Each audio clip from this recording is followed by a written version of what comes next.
বন্ধুরা, তোমরা সবাই কেমন আছো? আশা করি ভালো আছো। আর আমিও খুব ভালো আছি। তো চলো, আজকেও একটা ভিডিও নিয়ে চলে এলাম, রান্নার ভিডিও। তো প্রথমে তোমাদের একটু প্রাকৃতিক দৃশ্যটা দেখাচ্ছি। কত সুন্দর প্রাকৃতিক দৃশ্যটা, তো দেখো। তো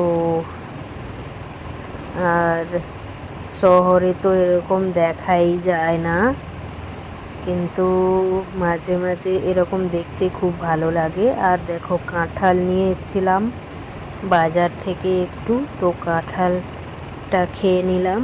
তো তারপর চলো রান্নাঘরে যাই, কি রান্না করি। তো তোমরা সবাই পুরো ভিডিওটা দেখবে।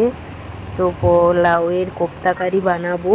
তো প্রথমে লাউটাকে গ্রেট করে নিতে হবে, আর তার মধ্যে পেঁয়াজ কুচি, লঙ্কা কুচি, আর ধনে গুঁড়ো, জিরে গুঁড়ো, হলুদ, লঙ্কার গুঁড়ো, আর ধনে পাতা কুচি আর বেসন দিয়ে ভালো করে মাখিয়ে তারপর এরকম বড়ার মতো ভেজে নিতে হবে। তো ভালো করে লাল লাল করে দেখো আমি ভেজে নিয়েছি। তো তারপর তোমাদেরকে দেখাচ্ছি আমি কীরকম মশলাটা করলাম। তো দেখো, প্রথমে কড়াইতে তেল গরম করে তারপর একটু চিনি আর একটু জিরে, তেজপাতা আর শুকনো লঙ্কা ফোড়ন দিয়ে দিয়েছি। তো তারপর দেখো আমি পেঁয়াজ কুচি আর রসুন কুচি দিয়ে দিব, দিয়ে ভালো করে ভাজবো।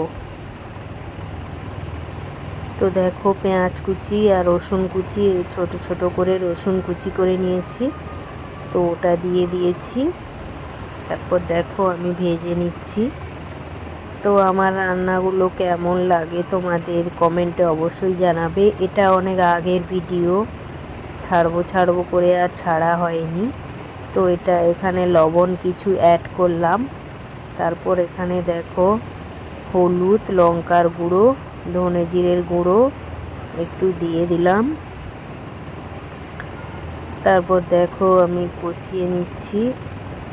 তো তারপর এখানে আমি টমেটো বাটা আর হচ্ছে গিয়ে আদা বাটা আর একটু দই সব আমি দিয়ে দিয়েছি পেস্ট করে একসঙ্গে। তো দেখো কালারটা কীরকম হয়েছে।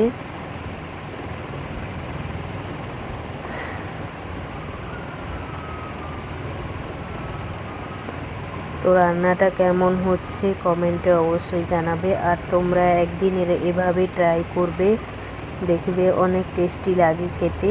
আর একটু জল দিয়ে দিলাম আমি, কষানো হয়ে গেছিলো মশলা। তো তারপর ফুটটা চলে এলে তারপর আমি ওই বড়াগুলো দিয়ে দিব। তো দেখো বড়াগুলো একে একে দিয়ে দিচ্ছি। তো বড়াগুলো দেওয়ার পর দেখো একটু ফুটিয়ে নিলেই রেডি। তারপর গরম মশলা উপর থেকে ছড়িয়ে একটু ধনে পাতা ছড়িয়ে তারপর রেডি হয়ে গেল। তো রান্নাটা তোমাদের কেমন লাগলো কমেন্টে অবশ্যই জানাবে। সবাই সুস্থ থাকবে, ভালো থাকবে। টাটা সবাইকে।